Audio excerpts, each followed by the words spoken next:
All intelligence really is the ability to acquire and apply knowledge and skills. All of us have intelligence. Well, most of us. But what if we made a machine with it too? What would artificial intelligence look like? You've probably seen AI in science fiction films like Interstellar. Everybody good? Plenty of slaves for my robot colony? A giant, sarcastic robot. What a great idea. I have a cue light I can use when I'm joking, if you like. That'd probably help. Yeah, you can use it to find your way back into the ship after I blow you out the airlock. Or 2001, A Space Odyssey. Open the pod bay doors, Hal. I'm sorry, Dave. I'm afraid I can't do that. However, AI is more than just science fiction. It does have a place in reality and is proving to be an exceptionally useful tool. This is why it's important that we understand what AI is. AI is the theory and development of computer systems able to perform tasks which usually require human intelligence, such as visual perception, speech recognition, decision making, and transition between languages. The idea of an artificial intelligence has existed since the start of civilization. Talos, for example, from Greek mythology, was a giant humanoid machine made of bronze to protect Europa in Crete from pirates and invaders. It wasn't until during the 1940s where AI became how we know it today. AI. The first person to use AI was Alan Turing. He and his team created the bomb machine to decipher encrypted German messages in World War II. In 1956, an American computer scientist, John McCarthy, organized a conference where machine learning would be turned AI. In 1951, a machine known as Ferranti used an algorithm to play checkers. Alan Newell and Harlot Simon developed a general problem solver to solve maths problems in the 1950s. Also in the 50s, the father of AI, John McCarthy, developed Lisp programming language that became very important in machine learning. The best way to understand AI would be to make one. The purpose of AI is just to solve a problem, and it does this by turning a bunch of inputs into a bunch of outputs. So we're gonna need a problem. So I don't know, maybe you decide you want bare clout with all your mates. So you think, I'll make an autonomous drone. Yeah, that'd be pretty cool. And maybe I'll even fly it around Gatwick. But actually, the feds would probably shoot it down, and you'd have to sell for your Supreme to pay off the lawsuits. So we won't do that, but we'll carry on making the autonomous drone. So our problem is that we need the drone to be able to fly to a point. To start off, I've made the drone in a simulation. I'm gonna have my mate play it just to show how hard it is to pilot the drone manually. Okay, so I'm here with Duncan. Duncan, are you ready to fly this drone? Despite Duncan trying his best, he wasn't really that good. All he needed to do was fly the drone to that little ball. In fact, I've had more than 16 other people try to fly this drone, and not one touched the ball. The issue is, flying the drone is much harder than it looks. Each button Duncan presses activates a different motor. If only one or two motors on the same side are on, then there will be a moment about the drone, which will make it spin. This makes it very easy for the drone to spin out of control.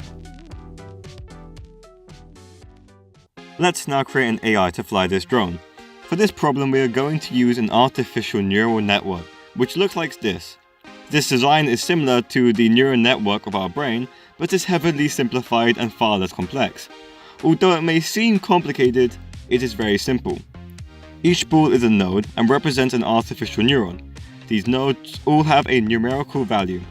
The nodes are also arranged in different layers. There is an input layer, the hidden layers, and the output layer. Now, if you can understand how one node calculates its value, then you will understand the entire network, since they all follow the same process. Let's take this node for example. You should notice that this node is connected to every node from the previous layer. These lines are simply called connections, and they also have a value called a weight. Let's label this line's weight as W1, then W2, and lastly W3. Remember that all nodes have a value, and so we will label the input node's value as V1, V2, and V3. Now to calculate the value of our node, which we will call V4, We simply multiplied the value of each node from the previous layer with the connection's weight, and then add these up. We also need to add one last thing called a bias. Every node, except for those in the input layer, have a bias. We now just repeat this process for every node in every layer until we get the values of our output nodes. So to use this, we need to think of what inputs to give the network and what outputs we want from it. All we can do to our drone is turn on or off a rotor. Since these rotors can also go into reverse, it would make sense that we want the network to produce a number anywhere from 1, which is full thrust up, 0, which is nothing, and -1, which is full thrust down. It can also produce a number in between, like 0.8 or -0.45, for example. So all we need then is 4 outputs, one for each rotor in the range of -1 to 1. For the inputs, let's imagine what we would need if we were to try and actually program this AI ourselves. Position and velocity would certainly be important, as well as rotation and angular velocity. You can't represent position as one number, instead you need 3 separate numbers, one for the distance left or right, another for the distance up or down, and a final one for the distance forwards or backwards. This is the same for velocity, rotation, and angular velocity. This therefore gives us 12 inputs. Great. Now I'm also going to choose to have 2 hidden layers and 256 nodes in each layer. The exact number isn't very important, as long as we think it's large enough for the network to have complex behavior while not being so large that it wastes computing power. We now have an input layer of 12 nodes, 2 hidden layers each of 256 nodes, and an output layer of 4 nodes. Since each node has a bias and is connected to all nodes from the previous layer, there will be a grand total of 70,148 weights and biases. These weights and biases need to be tweaked in such a way that we get a drone that behaves how we want it to.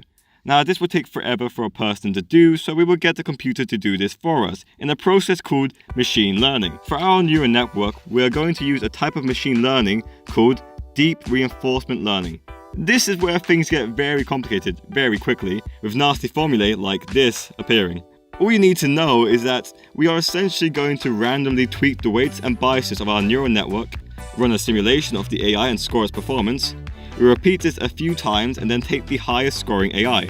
We tweak its code a little bit, but this time not randomly, and instead use a special algorithm to do that, and then we repeat the process. We keep doing this until we end up with a perfect AI, or near perfect. The special algorithm we are going to use is called Proximal Policy Optimization, which was made by OpenAI, a company created by Google. I'll now stop flooding you with information and just show you the drone learning to fly to the point. Here's where we will run our generated AI and score their performance. This is the magical program that would generate the AIs. And this is what the AI looks like at various stages of its training. It's also training at 15 times speed, by the way.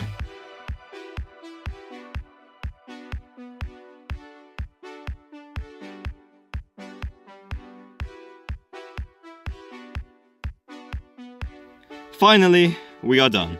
This is Jim. He flies really well.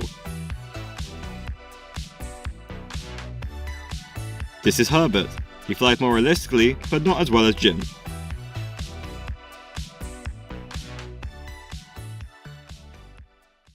Many people like to point out that AI is just a soulless machine that has systematically found a solution to a problem through the use of various algorithms.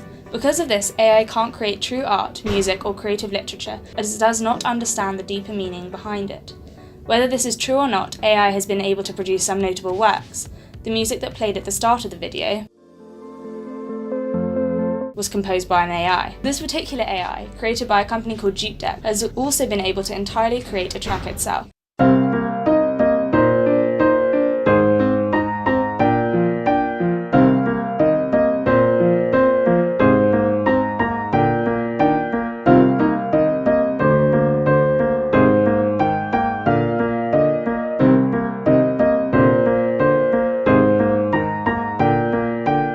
That was not a recording of a piano.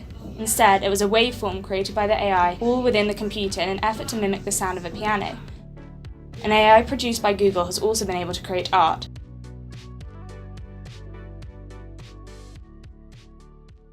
So how about creative writing? With a quick Google search, I've been able to find many poems built by AI. Let's see if two of Bolese's best English students will be able to tell the real poems from the fake ones. Alright, so I'm here with Alex Lyons. Now I'm here with Ed McLaren. Alex, we're gonna read some poetry. Alright, and we're gonna read some poems as well. Look so thou dost thou shout a newspaper, as soon as he cut out, they thinly. Music. I think that one's artificial. You're correct. I'll give you that. Shake against in beauty's rose might the breath most important but thinking media. Shake against in beauty's rose might the breath most important but thinking media. I don't understand what that sentence means at all. I think the syntax is too scrambled. I think it's AI. When I in dreams behold thy fairest shade, whose shade in dreams doth wake the sleeping morn, the daytime shadow of my love betrayed, lends hideous night to dreaming's faded form. I'd say that's a person. Okay, that's a person. I think that's a person.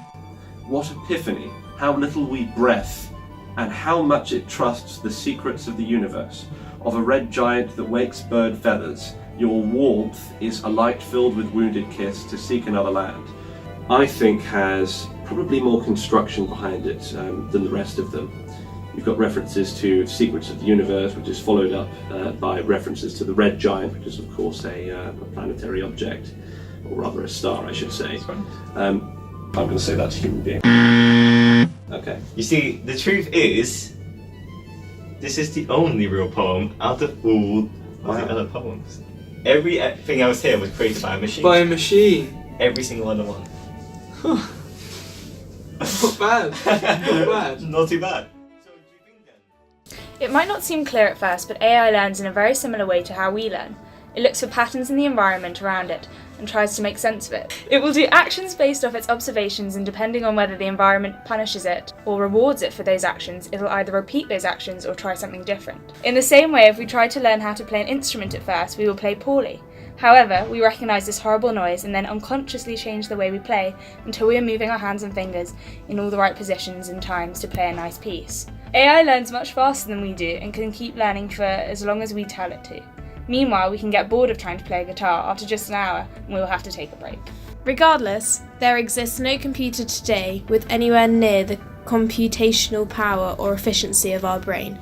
We do not understand our brain entirely, but it is not unlikely that our brain is not unique and irreplaceable.